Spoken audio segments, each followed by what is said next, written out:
Hi, it's HardReset, and today I'll show you how to set up Always On Display on INFINIX Note 60.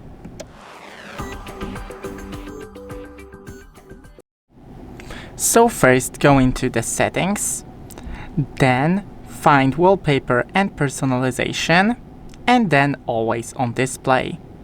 First enable. Now you have two options, continuation or the system. Now you find the display settings, and right here you have the widget settings that you can change or more like add the elements. You have the landscape display and the AOD themes that you can browse.